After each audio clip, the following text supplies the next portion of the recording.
I used to ask myself a question over and over. What makes a person finally speak up, even when they know it could destroy them? Maybe it's because silence can be so much worse than words. I had lived in silence long enough, swallowing every bitter lie, every twisted game. And at some point, I realized, if I didn't say something, other women would suffer the same way I did. That was the moment I became the warning voice. Before him, my life was normal, average job, a few friends, nothing too messy. I wasn't the type to overshare online or talk about my private life with strangers. Honestly, I liked it that way. But then he walked in. I still remember the first time I saw him, like a movie playing on repeat.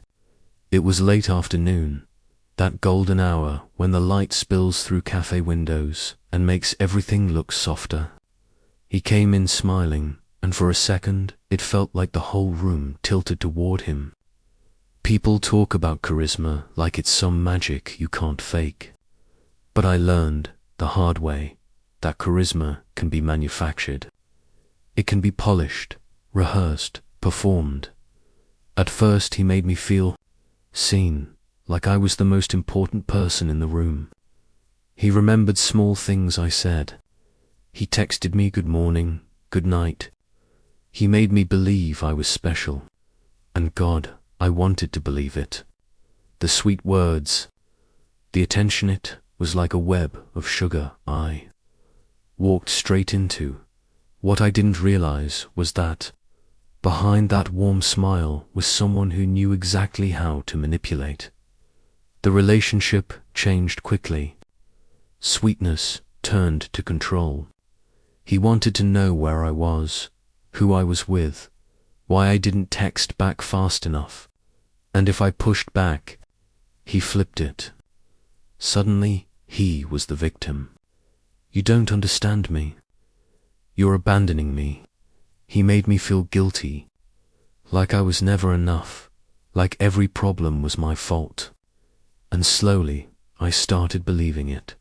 When he finally left, I crumbled. Not because I still loved him, but because I realized it had all been a game.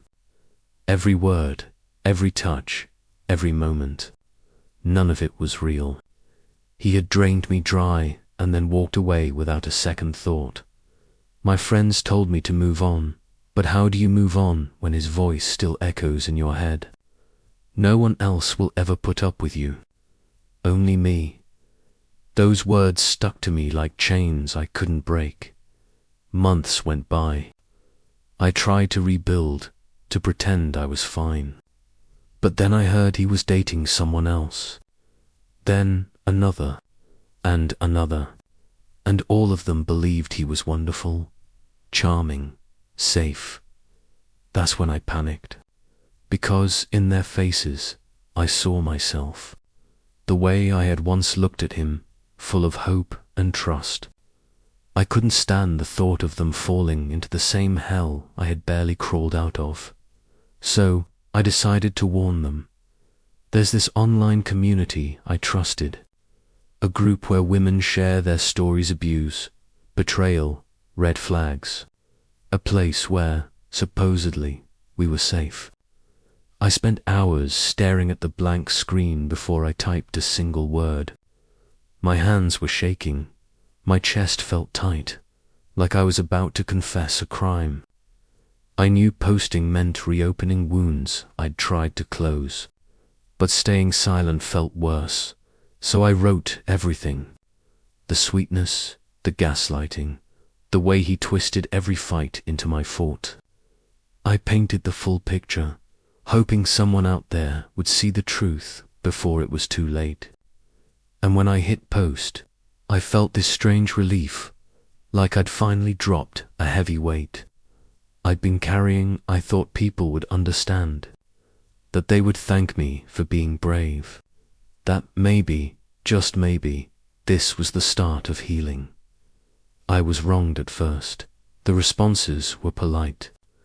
A few "I'm so sorry you went through this" comments. But then the doubts started rolling in. Are you sure? Do you have proof? And the cruelest one sounds like someone's just bitter her ex moved on. Each comment cut like glass. I wanted to scream, I'm not making this up. I lived it every second of it. But the more I explained, the worse it got. I wasn't seen as someone warning others. I was seen as dramatic, hysterical, and then he showed up, not directly of course, but in the comments, under a fake name, or maybe through his friends. I'll never forget the words. I'm sorry if she feels hurt. That was never my intention. I just want her to find peace. Do you see what he did? He didn't deny it. He didn't fight. He played the saint, calm, gentle, mature, and just like that, everyone rallied to his side. They called him decent, accountable, and me. I was cast as the bitter ex, the unstable woman who couldn't let go. I can't describe what that felt like. To shout the truth into a crowded room and watch as everyone applauds the liar. To bleed out in front of them and have them hand the bandages to him. That night, I sat alone in the dark, my phone lighting up with notification after notification, comments, messages, some calling me crazy, others telling me to shut up, a few saying I was just jealous. I turned it off, turned it back on. I couldn't look, but I couldn't look away. Finally, exhausted, I asked myself the question I'd been running from. What if I'm the villain in their eyes? What if the truth doesn't matter at all? When I started telling this story, I thought I was the warning voice. But now I'm not so sure. Maybe, to everyone else, I'm just the mad woman screaming at shadows. And this was only the beginning. I'll never forget the night I hit post. My hands hovered over the keyboard, trembling. My chest felt like it was caving in, fear and hope tangled together in one painful knot. I thought I was doing the right thing, finally speaking up, finally warning other women about the man who had destroyed me. It wasn't an angry rant. I had chosen my words carefully, trying to sound calm, rational, measured. I didn't want revenge. I wanted to protect.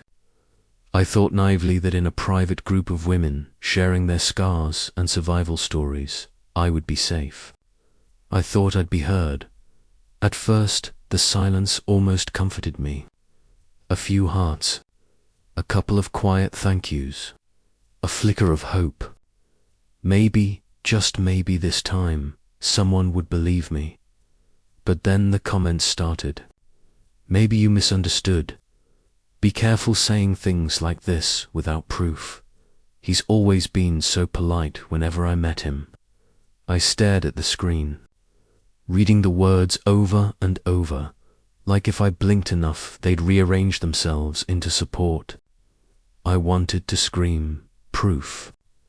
I am the proof. My broken life, my scars, my nights of terror, they are the proof. But the words caught in my throat. And then he showed up.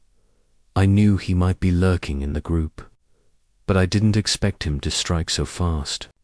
His comment appeared, smooth, polished, wrapped in fake empathy.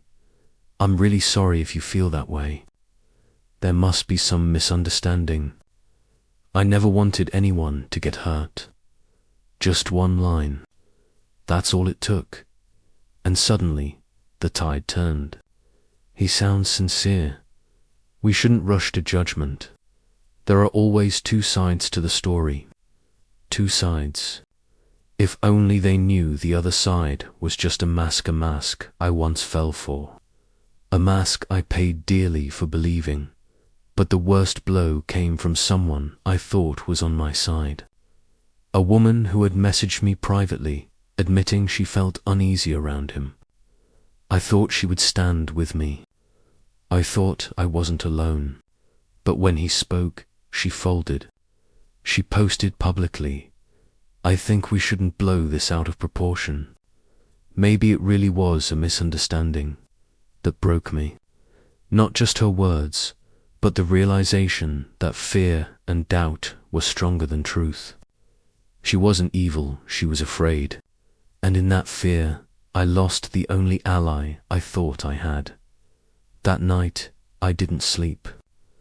I lay in the dark, staring at my phone, torturing myself by rereading every comment. Each one a knife, each one twisting deeper. And then the message came. My phone lit up with 3 words: "The games begin." My heart stopped. My breath caught in my throat. I sat straight up in bed, clutching the phone so hard it nearly slipped from my hands. What did he mean? What game? Was this a threat? A promise? A taunt? I knew one thing. With him, games always meant destruction. Always meant control. Always meant proving he owned me even now. The next days were hell.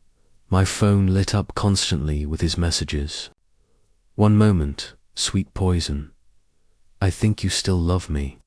And the next, the knife to follow. "No one will ever believe you. The more you talk, the crazier you look." Sleep became impossible. Every ding of a notification sent me jolting upright, my heart pounding. I turned the sound off, then back on, then off again. It didn't matter, he lived in my head now. I stopped opening the group. I couldn't face it. I couldn't face the silent stares, the suspicion, the way my story had become a spectacle. The women I thought I was protecting now looked at me like I was the villain, and the truth that gutted me wasn't that he had one. No, he always wins. The truth was that I lost. I lost in the one place I thought I was safe. I used to believe truth had its own power, that if I just spoke it, if I was honest, at least someone would listen. But now I wondered, what is truth worth if no one wants to believe it? That question haunted me, circling in my mind until I could barely breathe. Had I made a mistake? Should I have stayed quiet? If I had, maybe I wouldn't be here shaking, paranoid, broken. But then another voice whispered inside me, if you had stayed quiet, how many more would he hurt? And I realized, maybe that was his game all along, not just to silence me, not just to make me suffer, but to make me tear myself apart from the inside. Sometimes I wonder if trust is the most fragile thing we own. One crack, one fracture, and it doesn't just break, it shatters beyond repair. I had already lost my trust in him long ago, but the trust I'm talking about is different. It's the kind we place in people, in community, in the belief that truth will somehow matter. That was the last fragile piece I held on to. And after everything that happened, I realized maybe that belief was the very thing that made me so vulnerable. The day after my story was torn apart online, I could barely leave my apartment. I shut the blinds, sat in the dark, and prayed no one could see me. My phone buzzed. Non-stop messages, notifications, comments. Some mocked me. Others accused me of lying. And yet, in the middle of that noise, a few quiet messages appeared. Just a handful. Women who whispered, "I believe you." One of them stood out. She wrote, "I know you're telling the truth. I've been where you are. I know what it's like to be painted as the liar. If you need someone to talk to, I'm here." I didn't expect it, but the second I read those words, I broke down crying. It wasn't pity, it was relief. Because for the first time since posting, someone didn't ask for proof. Someone didn't question me. She just believed me. We started talking. I'll call her Sarah, though I don't know if that's her real name. Sarah told me her story. The man she dated had everyone fooled: friends, family, co-workers. To them, he was perfect. But behind closed doors, he was a nightmare. Control, manipulation, threats. And when she finally spoke out, no one believed her either. Her friends said she was paranoid. Her family told her not to make a scene. By the time she escaped, she had lost almost everything: her support system, her job, her sense of self. Listening to Sarah, I felt two things at once: terror and comfort. Terror, because I wasn't alone in this pattern. It happens more than people want to admit. Comfort, because, for the first time, I wasn't crazy. Someone else had lived it too. But I also realized something bitter. Society rarely stands with the victim. People are more likely to trust the one who stays calm, polite, and measured, the one who sounds reasonable. A charming liar will always look more credible than a broken woman with shaking hands and rage in her voice. That's why he always wins after talking with Sarah. I thought I'd feel stronger, but instead, it felt like another chain wrapping around me. Because the truth hit hard. No matter what I did, the outcome was always the same. If I spoke, no one believed me. If I stayed silent, other women would fall into his trap. Every path led to a dead end. And then the messages from him began. At first, they were snide little jabs. You really love making a fool of yourself, huh? Who do you think is going to believe you? I blocked him. He found new numbers, new accounts. The texts kept coming. It was like he was everywhere, surrounding me, pressing in on me. And then, one night, just for chilling words lit up my screen. The games begin. I stared at the phone, my stomach twisting into knots. What did he mean? Was it a threat? A warning? Was he telling me he was about to ruin me all over again? My mind spun with possibilities. Would he smear my name even further? Rope more people into his lies? Or worse, would he show up at my door? My body went cold. I slid down onto the floor, clutching my phone. I tried to tell myself he was bluffing, but I knew him too well. He never wasted words. If he said the games begin, it meant he was already moving the pieces into place. I didn't sleep that night. I lay awake, replaying every scenario in my head, the same sick realization over and over. He always finds a way to win. He twists the truth until people clap for him. He turns victims into villains. And slowly, I started to doubt myself. Maybe I really was too obsessed. Maybe I was broken beyond repair. Maybe this was my fault all along. The next morning, Sarah messaged me again. She said she knew what it felt like being hunted, gaslit, cornered into thinking you're the crazy one. She told me to save everything, every text, every screenshot, be ready. But I couldn't shake the thought that even evidence might not matter. If people already wanted to believe him, what good were receipts? Trust, that fragile thing. For a split second, a dangerous thought crossed my mind. Maybe I should stop warning women. Maybe I should just let them find out for themselves. But right as that thought formed, something twisted in my chest. I couldn't do it. I couldn't sit back and watch it happen to someone else. But I also didn't know if I had the strength to keep fighting. And then, another thought crept in. If this really is his game, maybe it's time I learn how to play. Not to beat him, because, with men like him, winning is built into the rules. No, I just wanted to survive long enough to stop being crushed in the first round. I don't know where that flicker of defiance came from. Maybe desperation. Maybe the last ember of hope. But one thing was certain. From the moment he said, "The games begin," silence was no longer an option. The only question left was, how do you keep moving forward when your trust has already been shattered into 1,000 pieces?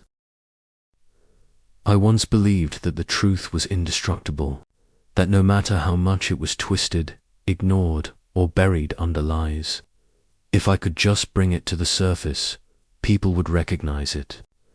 They would believe it. They would believe me.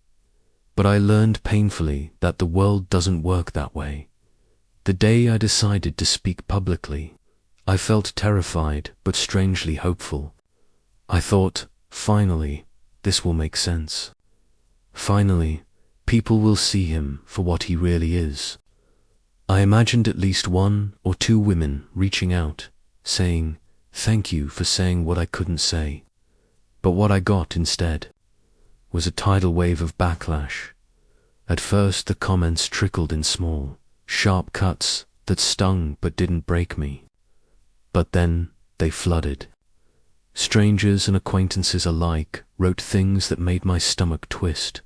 "Are you sure it happened that way? You sound bitter. Maybe you're just jealous. You should just move on." The words burrowed deep, even when I told myself not to care. What broke me, though, was when the women I thought I was protecting, the very women I wanted to, turned against me. Some of them defended him. Some of them said I was exaggerating. Some accused me of being dramatic, of dragging old wounds into the light for attention. They didn't see me as someone trying to protect others. They saw me as the villain in his story. And the irony, it was like handing them the knife myself. Because everything I said in good faith was twisted until it cut me open. That betrayal burned more than anything he had ever done to me directly. But then came his response. And that's when things went from painful to terrifying.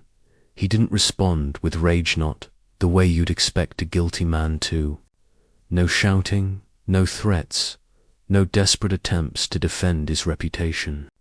Instead, he did something far worse. He mocked me. He laughed. He reveled in my isolation, as though my pain was proof of his power.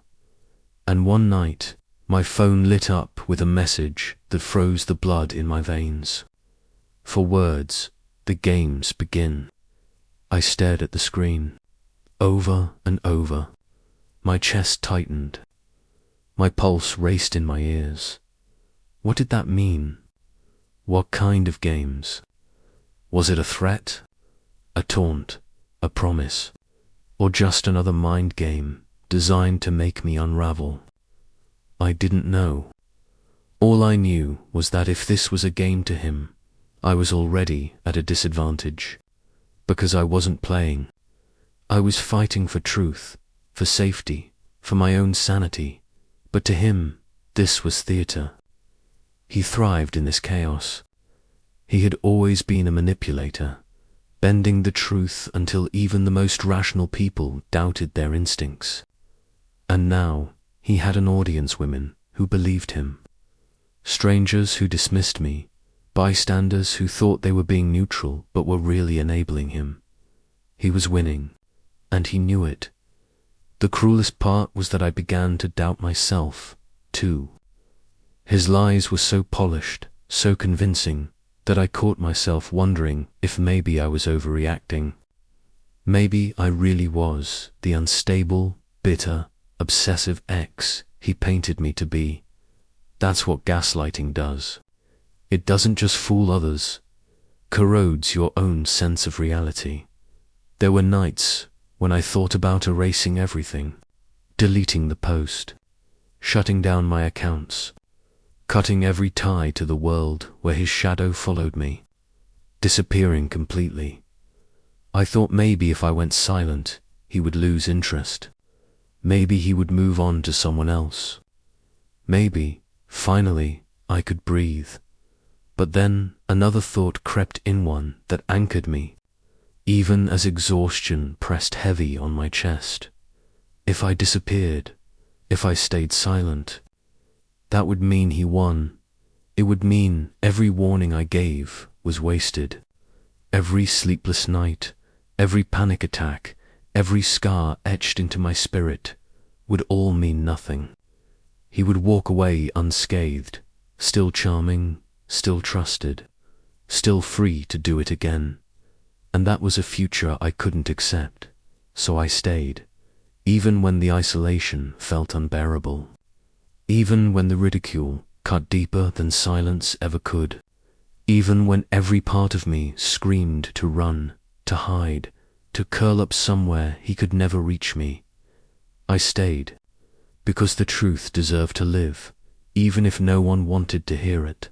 And in those lonely hours, I realized something that shook me to my core. Truth alone is not enough in this world. Charisma often matters more than honesty. Lies told with a smile carry more weight than facts delivered with trembling hands. And when someone knows how to perform, how to spin a story, how to manipulate an audience, the truth doesn't just get ignored, it gets buried. I could feel the trap closing in. It wasn't about exposing him anymore. This was about survival. My survival, because when someone like him decides your pain is a game, you learn quickly there are no rules. And the longer you stay in, the more pieces of yourself you risk losing. But I wasn't ready to surrender. Not yet, not to him, not to the man who had already taken so much. I will never forget the night he sent me those 4 words, "The games begin." From that moment on, my life changed. My phone was no longer just a phone, it became a trap, a weapon, something that could explode in my hands at any second. Every time the screen lit up, my chest tightened and my heart raced. I braced myself for the next blow, for the next twisted message that would tear me down a little more. During the day, I tried to pretend I was fine. I went to work. I sat through meetings. I laughed at small jokes from co-workers, but it was all an act. Inside, I was unraveling. I felt their eyes on me, not with care, but with quiet suspicion. One colleague tilted her head and asked softly, "Are you okay? You look tired." I smiled, shrugged it off, and lied. "Yeah, just haven't been sleeping." But the truth was, I wasn't sleeping at all. Every time I closed my eyes, I saw his words, heard his laugh. Every sound in the night, the creak of the floorboards, the hum of the refrigerator, the bark of a dog outside sent panic through my body. I imagined him standing just beyond the window, waiting for me to crack. I wasn't chained. I wasn't locked in, but I was a prisoner all the same. And then he got smarter. He stopped texting me directly. No, that would have been too obvious, too easy to trace. Instead, he slipped into the shadows, fake accounts, anonymous emails, cryptic comments on random posts. He scattered his words across my life like breadcrumbs, so that no matter where I turned, I found him there. It didn't matter that there wasn't a name attached. I knew it was him. I could feel it in the phrasing, in the smug rhythm of his words. He had a signature style, half taunt, half threat, designed to keep me constantly on edge. One morning, I opened my inbox to find a short, chilling email. Just 3 words. "Sleep well." That was it. Nothing else. No sender name I recognized. No details.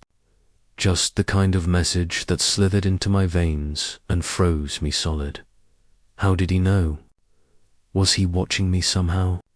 Had he hacked my phone, my camera? Was he standing outside my window while I tossed and turned, recording every second of my restless night? I rushed to slam the blinds shut, pulling them tight until no light leaked through. But even in the dark, I felt his presence. Worse still, he started planting seeds of doubt in the people around me. Friends I had known for years began to slip away. A friend I once trusted messaged me after talking to him. Maybe you're just overthinking it. Maybe you should just let it go. Let it go. That phrase cut deeper than any insult. Because how do you let go of a man who still has you in his grip? How do you let go of fear that crawls into bed with you every night? But I couldn't be angry at them completely. He was too good at this. He knew exactly what to say to win people over, to make himself look calm and reasonable while painting me as unstable. And I, when I tried to tell the truth, came off as frantic, broken, emotional. I knew how I looked. I knew the trembling in my voice, the scattered words, the tears that came when I least wanted them to. That was the cruelest part. The truth, coming from me, sounded like a lie. The days bled into nights. Every step I took outside, I scanned my surroundings, half expecting him to appear. Every time my phone buzzed, I froze, wondering if it was a friend or just another faceless account designed to torment me. I started losing faith in everyone, and then came the night that broke me. It was late. I was lying in bed, staring at the ceiling, willing myself to sleep. The phone rang. An unfamiliar number. My gut screamed not to pick up, but some part of me needed to know. I answered. On the other end, a low male voice, slow and deliberate. Up this late? I told you. The game has only just begun. I couldn't breathe. He knew I was awake. He knew everything. I wanted to scream, to curse him, to demand he leave me alone. But nothing came out. My throat locked up, frozen by terror. All he heard was the sound of my ragged breathing, and then he laughed. A quiet, satisfied laugh, and the line went dead. I bolted upright, heart pounding, and turned on every light in the house. I checked every lock, every window, every corner of every room. But no matter how many lights I turned on, I couldn't shake the darkness inside me. That was the moment I realized this wasn't about harassment anymore. It was a siege. He was tightening the circle, step by step, until I had nowhere left to run. Sometimes I asked myself, why? Why was I the one paying this price? Why was I the one trapped in fear and suspicion, when all I had ever done was try to protect others? No answer ever came, only the heavy weight of exhaustion. But even in that exhaustion, a stubborn flame burned inside me. He hadn't silenced me yet, and I couldn't let him. I had already gone too far. I had called him out. I had revealed my scars.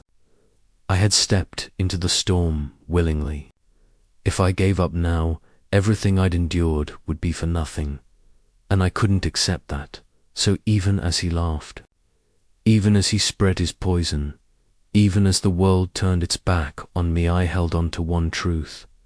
I still had my voice, and one day I believed that voice would matter, even if, at that moment, all I could see was a thick, suffocating darkness, pressing closer and closer, threatening to swallow me whole.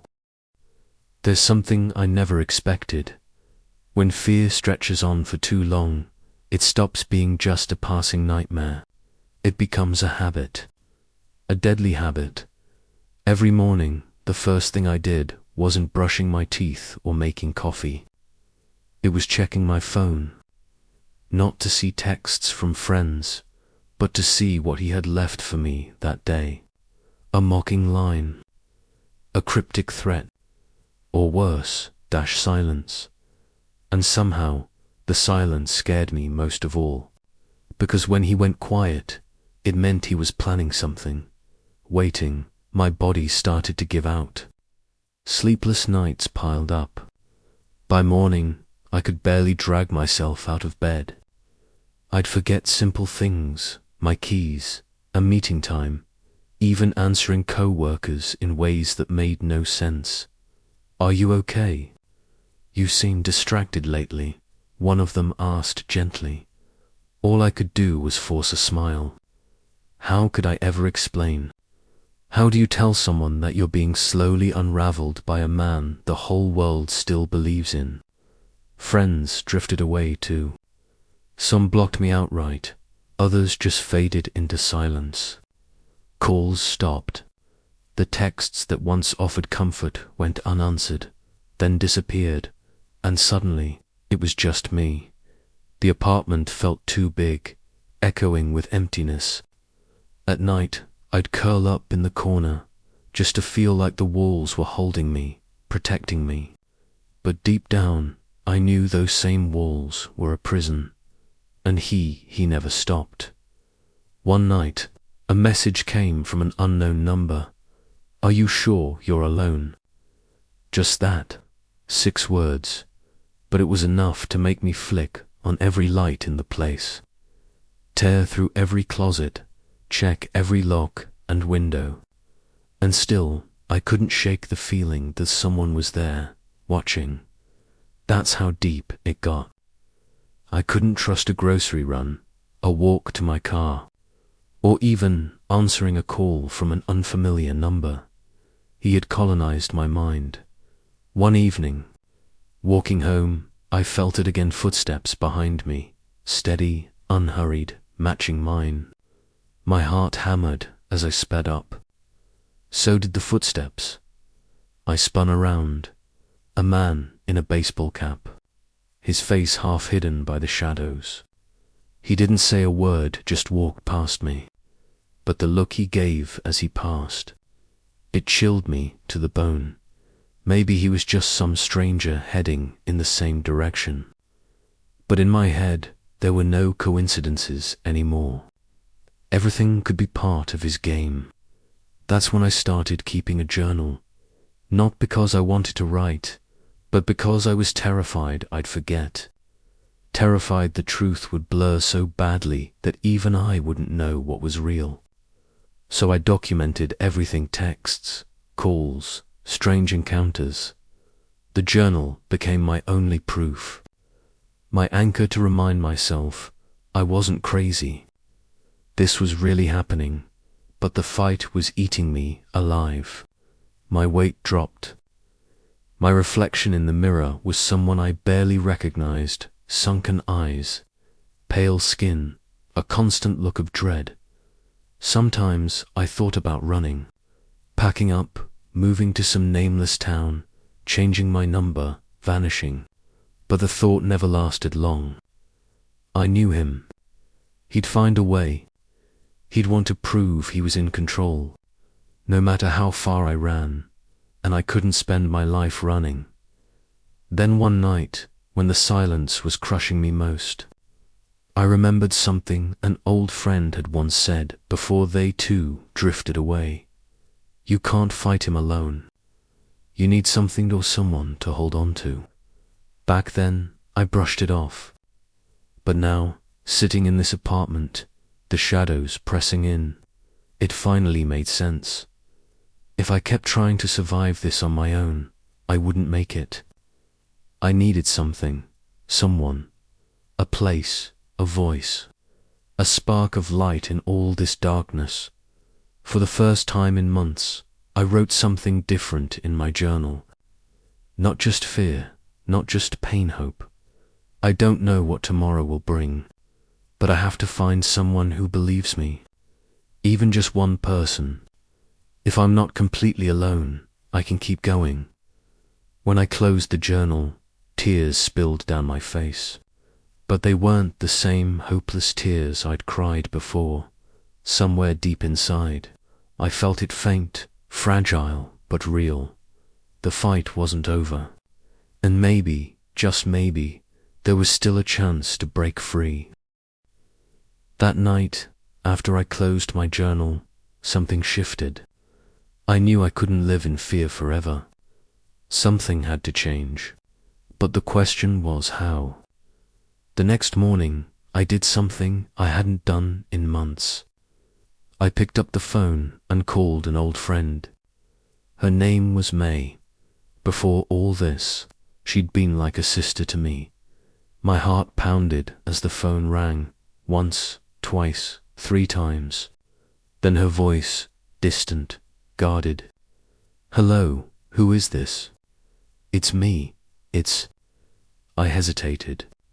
"It's me, May." There was silence. Long enough that I thought she'd hang up. Finally, she said flatly, "Why are you calling?" The warmth I used to know in her voice was gone. It was replaced by suspicion, doubt. I swallowed the lump in my throat and tried to sound steady. "May, I know you don't believe me anymore. But I need to talk. Just once, please." She sighed. "I don't know." "You realize everyone thinks just one time," I cut in, my voice shaking but firm. "If you never want to see me again after, I'll disappear. I promise." There was another long pause. Then finally she agreed. We met at a small coffee shop we used to haunt. The kind of place where we once wasted hours talking about everything and nothing. But this time there was no laughter, no comfort. She sat across from me, arms crossed, eyes sharp with doubt. "You look rough," she said, almost without thinking. I let out a bitter laugh. "Yeah, I know." For a moment, we just sat there in silence. Then I pulled out my journal, flipping through pages, showing her the texts, the notes I'd kept, the proof of everything I'd been living through. Her eyes flickered as she read, but then she shook her head. "Anyone could fake this. I'm not saying you did, but from the outside, it looks like one-sided drama." I gripped the journal tight, fighting back tears. "I don't need the whole world to believe me. I just need one person. One person who won't turn away." She stared at me, her expression softening, though her doubt never fully faded. Finally, she said quietly, "I can't promise anything, but I'll think about it." Then she left. I sat there alone in the coffee shop, clutching my journal like it was the only thing keeping me from drowning. Back home, the emotions crashed over me. On one hand, I'd taken a step I'd dared to reach out, but the outcome, still uncertain. And of course, that night, he struck again. A message lit up my phone. "You really think you've found an ally? They'll all turn their backs. You know that." My hands shook as I read it. Part of me wanted to throw the phone against the wall. Another part just laughed bitterly. If he already knew I'd met with May, it meant he was still watching, still tracking me. But maybe that also meant he was scared. In the days that followed, I kept trying. I reached out to a few others. Most ignored me. Some sent back polite, empty replies that said nothing at all. And then one message changed everything. It came from Lan, a former co-worker I hadn't spoken to in years. Her words were simple. "I remember some of what happened back then. I can't say I know the whole story, but I believe you didn't make it up. If you need someone to talk to, I'll listen." That was it. One short text. But to me, it was everything. I broke down crying, sobbing so hard I couldn't breathe. Because for the first time in months, someone actually believed me. Someone didn't dismiss me as crazy or obsessed. From that day on, Lan and I talked more. I told her what I'd been through, and she just listened. No judgment, no interruptions, just the kind of quiet presence I had forgotten was possible, and slowly I began to feel lighter. I was still scared, still haunted, but no longer completely alone. Of course, he didn't stop. One night, I came home to find an envelope waiting at my door. Inside was a single sheet of paper. Scrawled across it in messy handwriting were the words, "Even the smallest light can be snuffed out." My body trembled. But this time, instead of spiraling, I snapped a photo and sent it to Lan. She replied instantly, "Don't be afraid. This is evidence. You're not alone anymore." And reading those words, I realized something had shifted. I wasn't just his prey anymore. I wasn't completely defenseless. For the first time in a long time, I had someone standing beside me. That night, I opened my journal again. But instead of writing only fear, I wrote something else. He wants me to believe I have no one. But tonight, I know that's a lie. Even the smallest light can hold back the darkness, and I will guard it with everything I have. When I closed the book, I felt tears spill down my face again. But they weren't hopeless tears. And for the first time in months, I really slept without waking up from a nightmare. After my last conversation with Lan, I thought maybe I could finally breathe a little easier. I told myself things might calm down, but peace, I realized, is nothing more than a trap lulls you in, makes you believe you're safe, and then, in an instant, he appears again and rips it all away. That morning, I tried to act normal at work. I smiled when people passed by, forced myself to sit through meetings. But I could feel the way they looked at me. They noticed how my eyes darted toward the entrance every few minutes, how I flinched whenever my phone buzzed. Nights weren't any better. I left the lights on, one in the living room, a small lamp in the bedroom, pretending that soft glow could somehow keep the darkness at bay. And then one night, he came back, started with a text message. Around 8 o'clock, just as I was closing my notebook for the evening, my phone, vibrated. It was a photo, me and Lan, walking out of the cafe the day before. I froze. My blood turned cold, my heart hammering so hard it felt like it might burst through my chest. I stared at the image, my grey jacket, Lan's purse, the way we leaned toward each other as we spoke. Every detail was there, captured perfectly. There were no words attached, no warning, no threat. Just the photo, but the silence was worse than anything he could have written. I sent it to Lan immediately. She texted back almost instantly, "Stay calm. This is evidence. Keep everything. Don't delete a single thing." She was right. I knew she was right, but my hands wouldn't stop shaking. All I could think about was how close he must have been to take that picture, close enough to hear my laugh, close enough to watch me smile without ever being noticed. I wasn't a regular person walking down the street anymore. I was prey. From that moment, he changed his tactics. No more angry messages. No open threats.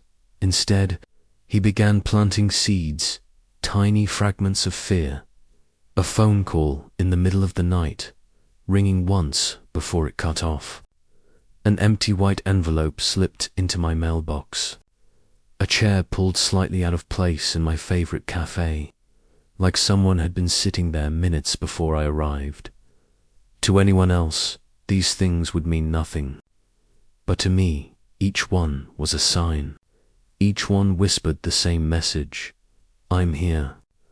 I'm watching. It was like he was composing a haunting symphony, and I was forced to sit in the front row.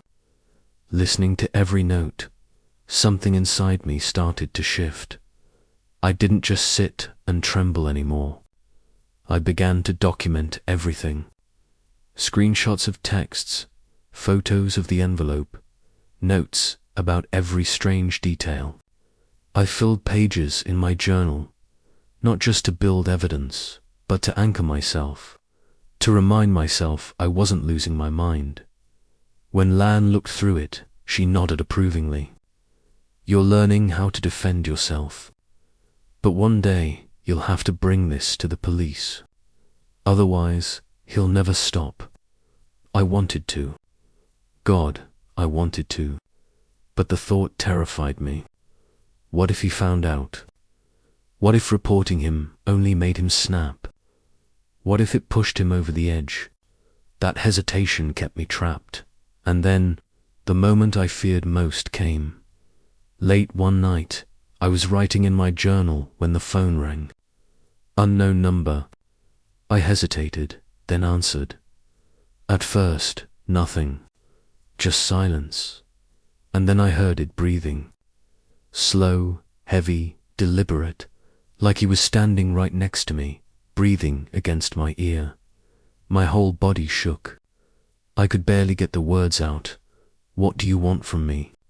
He didn't answer. He laughed. Not a loud, hysterical laugh. It was quiet, low, chilling like the sound of something rotten cracking open. Then the line went dead. I collapsed onto the floor, tears spilling down my face. I was exhausted, broken. I had been living like a shadow for so long. But in that moment of despair, something new cut through the fear, anger.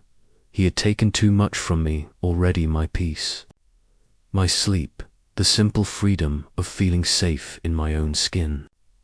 And now he wanted to take more. I couldn't let him. The next day, I met Lan again. We sat in our usual spot at the cafe, though my eyes never stopped scanning the room. I told her about the call, about the laugh, about how I felt like I was suffocating under his presence. She listened closely, then leaned in. Her voice was steady, firm. If he's gone this far, you can't just keep defending yourself. You need a plan. Not just to protect yourself, but to end this game, end it. I whispered, as if the words themselves were too dangerous. Double quotes, yes. If you don't face him, he'll keep going forever. Her gaze cut through the fog of fear, reaching the small, stubborn part of me that still wanted to fight back. That night, I went home with a storm inside me. The fear was still there, but now it burned alongside something else, a flame of rage. Fragile, but real. I opened my journal and wrote one line across the page. This game ends here. I will not just defend anymore. When I closed the book, I realized something important. I wasn't just prey anymore. I was watching him, too. I was preparing. I didn't have a plan yet. I didn't know what the next move would be. But for the first time in a long time, I felt a flicker of control. And I swore to myself he would not decide the rules of this game forever. That night, exhaustion had already eaten away at me, but no matter how hard I tried, I couldn't sleep. My phone wouldn't stop lighting up with his messages, each one like a strike, meant to break me down piece by piece. At first, they were just mocking words, but now they carried something darker. Not quite direct threats, but sharp enough to cut into me, vague enough that if I showed anyone, they'd probably brush it off as nothing. You think you're safe. One message read. Another, everyone will see who you really are. I sat there staring at the screen, my heart pounding, my chest tightening. These weren't just words, they were traps. Psychological chains, invisible but unshakable. He didn't need to show up at my door or follow me down the street. He had already invaded the one place I couldn't escape, my mind, and it was working.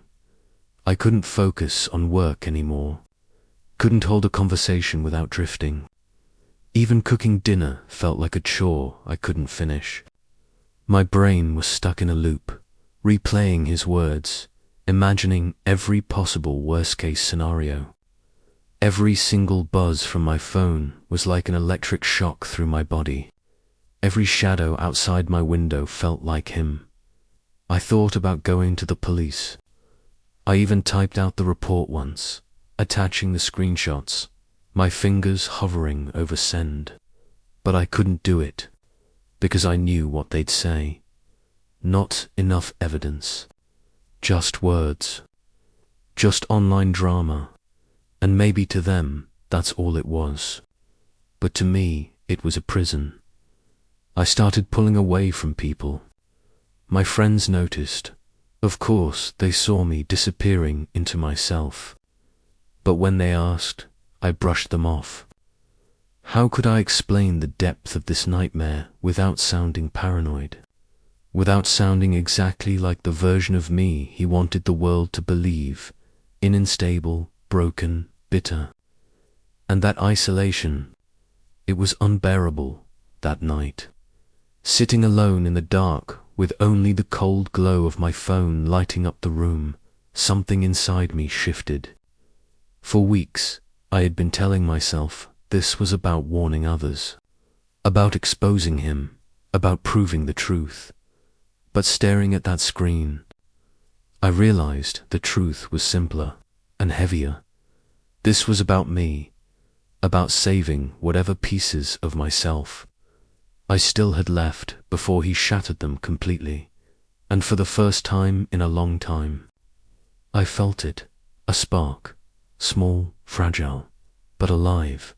Because if what he wanted was to break me, maybe the most dangerous thing I could do was refuse to break.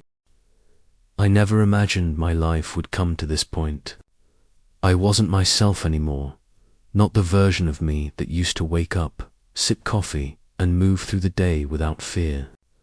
I had become someone who lived on high alert, someone who started each morning by checking my phone not for the weather, not for news, but to see if he had sent another message.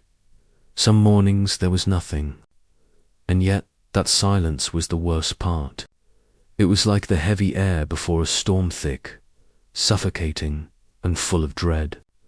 Because I knew it was only a matter of time before the screen lit up again. And when it did, the words cut like knives. You think you can run. Everyone will see who you really are. The game ends when I say it ends. Each line was a trap. Each word a noose. At first, I trembled, heart pounding so hard I couldn't breathe. But over time, through countless sleepless nights, I realized something. He didn't want to defeat me with the truth. He wanted me to defeat myself. He wanted me to drown in fear until I silenced my own voice. That night, I sat alone in my dark apartment, the only light coming from the glow of my laptop.